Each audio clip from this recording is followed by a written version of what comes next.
This program is sponsored by Cynthia McIntosh.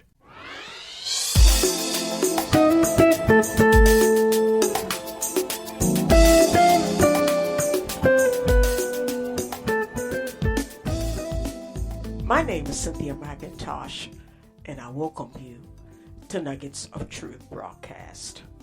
On today, dear hearts, I want to share with you the testimony from someone who is telling us about their story of an experience in a pit. I take us to the story in Psalms chapter 40, verse 1 through 3. Listen to this. This is what they said. I waited patiently for the Lord, and he inclined to me and heard my cry. He also brought me up out of a horrible pit, out of the miry clay, and set my feet upon a rock and established my steps.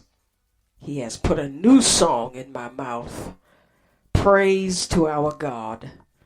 Many will see it and fear and will trust in the Lord. On today, I just want to share with you some powerful thoughts from this great testimony of discomfort that led to a place of comfort for this situation. And that's what a pit will do, where you hit rock bottom. You're closed in with only one way out. But there's no way out except to go to the Lord. And so the testimony of this individual in the pit, which we oftentimes will find ourselves in, what they did, they waited patiently for the Lord. Yes. When you find yourself in a place where you've hit rock bottom, whether it's relational, physical, financial, mental, a place where you need to move from where you're at to another place of relief. The one thing you have to do is to wait patiently for the Lord. In other words, stay there. Stay where you're at until something happens. And for some of us, we have to wait on the Lord. All of our resources have run out, and we must do what this individual did in this text. They waited on the Lord. And the good news in this testimony, he says, he inclined to me. In other words, his waiting attracted the Lord to him. You see, dear hearts, God is attracted to people who wait on him. Oh yes, sometimes we have to stay there long enough to be tested to see if we know him, because Satan will bring to us what I call answers that give you a false sense of security. Oh yes, do this and do that, and sometimes it is so obvious that your way out of your pit, it's an easy way out, but it's not the right way out. And what you learn to do is to wait on God, for God will do something that will bring peace and comfort to your heart. So in this testimony, the person says, I waited patiently for the Lord, and he inclined unto me. In other words, the Lord showed up. Oh yes, God will show up. And the reason why he showed up, because during the waiting, as we will often do, we go through what I call a season of crying. Oh yes. In this text, the psalmist says, and he heard my cry. Oh yes, dear hearts, all of us will have seasons of crying where we're talking to the Lord. The tears will flow. And it's something that is good for us. It's nothing wrong with crying out to God. Spending time on our knees, waking up in the middle of the night, just crying out to the Lord. And in this text, his crying out resulted. The psalmist says that he came out of the horrible pit. Yes. He also brought me out of the horrible pit. He brought me out of a place of loneliness. He brought me out of a place of darkness. He brought me out of a place of feeling lost. Oh yes, some of our pits, when we're in difficult situations, we feel lost, we feel empty.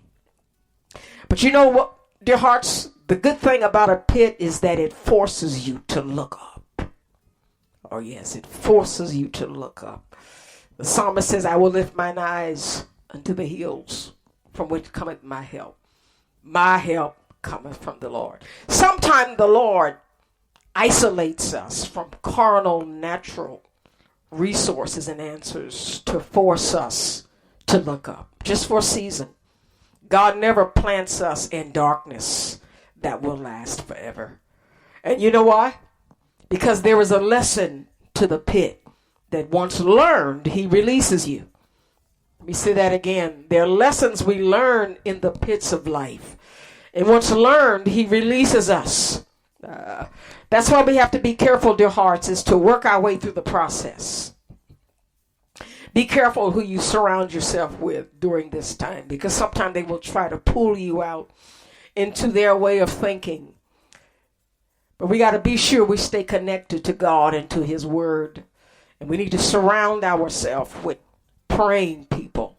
Oh yes. For you see, dear hearts, pits of life are schools of learning. They're schoolrooms of learning. It's a place of growth. It's a faith-building experience. It's a place of new beginnings. You see, your pit is a doorway to the next season of your life.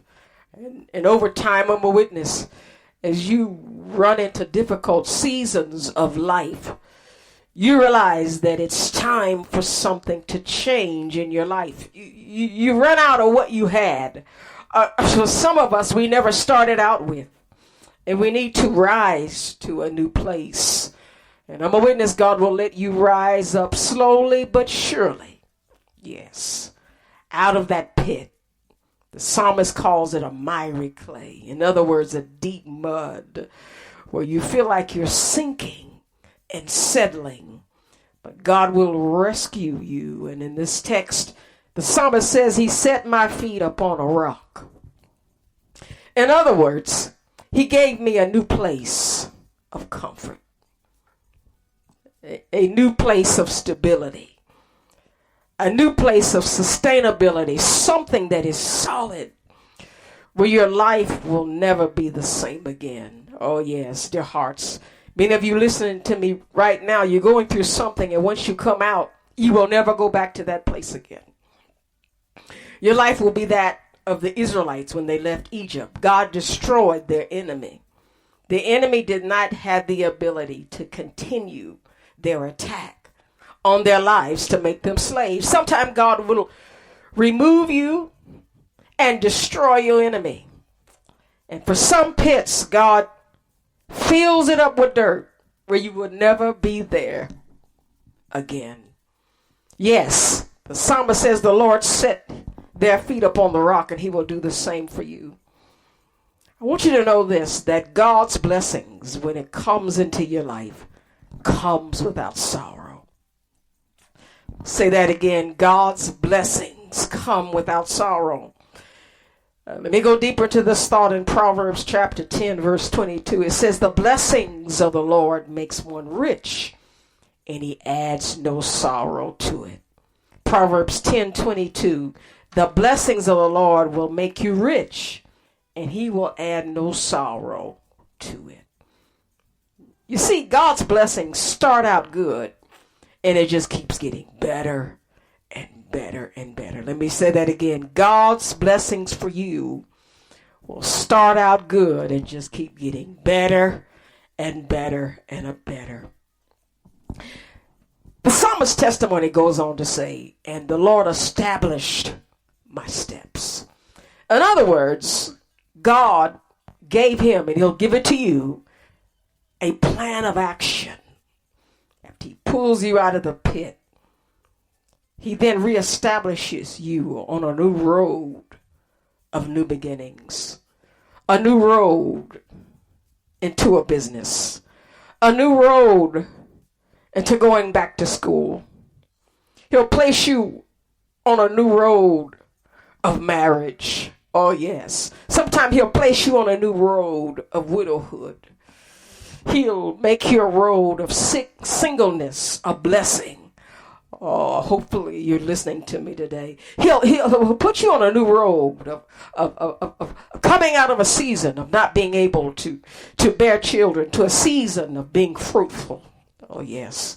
Sometimes we're in a pit of infertility where we cannot bring forth what we desire to have.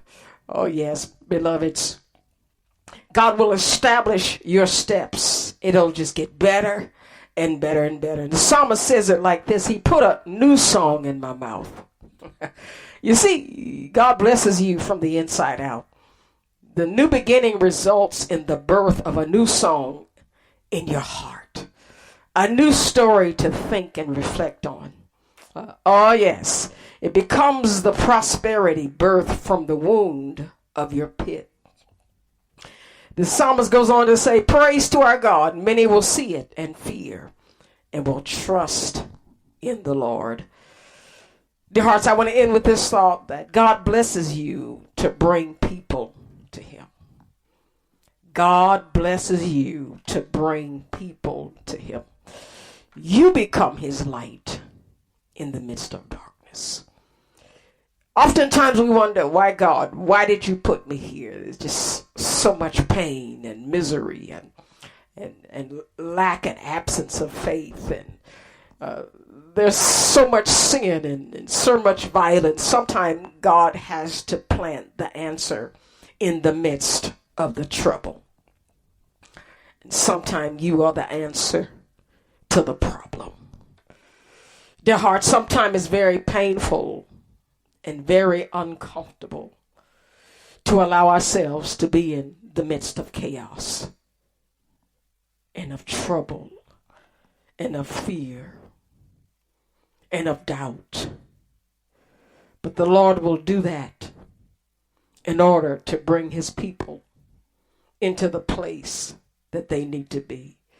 Oh yes, God will position you to a place of prosperity in the midst of poverty. You become the answer.